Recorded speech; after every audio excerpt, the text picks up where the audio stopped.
Hello YouTube, talking about 1984 here. This video is, well, it's actually a video response for Jack Striker. In one of the comments left me on one of the previous videos, he asked me how I'd go about carrying extra arrows in a shit hit the fan situation. Well, there's one or two different ways I could go about it. Obviously you've got your conventional quivers, but as you all know, they will only carry so many arrows. Now, me, I use a crossbow, so what I use actually are bolts.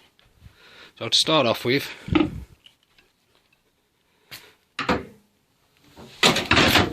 we have our initial grab bag, so to speak. This is actually the Chinese AK-47 assault vest. Really cheap, absolutely millions of them made, still millions of them left. I got it for a tenner with postage sent from China. Now in the front here, obviously, I've got 12 in each pouch fit into here. Obviously you could probably fit a couple more. That's the first thing, that's my initial thing. Obviously, small pouches on the side, you can fit your accessories in there. You have a field dressing, spare string wax, that sort of thing, spare strings in a pouch. One or two other little things. Obviously you won't be worried about sticking mess tins in there or canteens or any of that bollocks. It's literally a grab bag to complement the crossbow, should you need it. Okay, so moving on, which I think is possibly more along the lines of what Jack was asking, was how would I transport additional bolts, i.e. what would I put in my bug out bag, how would I do it without them getting damaged. And this is basically what I've come up with. It's a simple mail tube. Here's one I haven't worked on yet.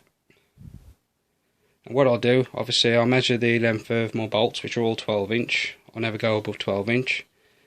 And from either end, I'll cut 6 inches off. I'll do that so that I've got a nice flat edge on the top.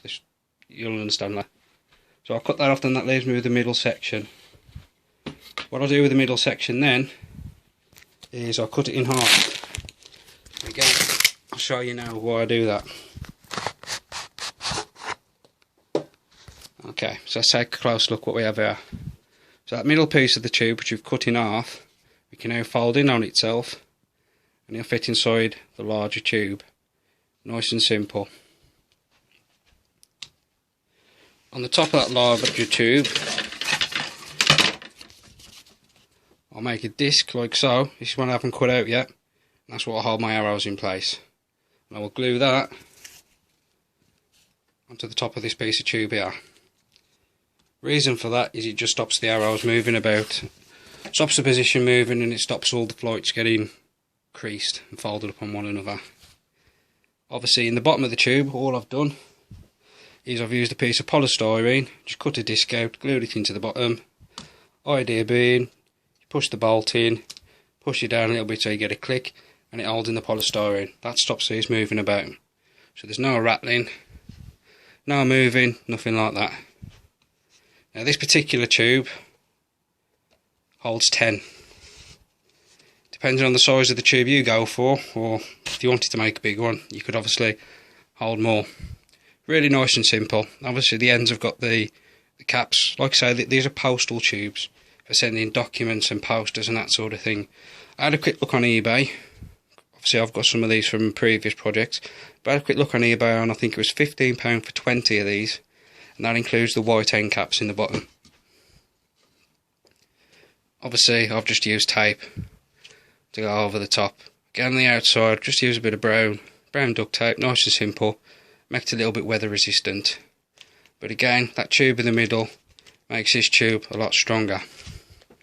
And that, Jack, is how I would go about carrying extra bolts in my bug out bag in a shit hit the fan situation. Hope it helps, mate.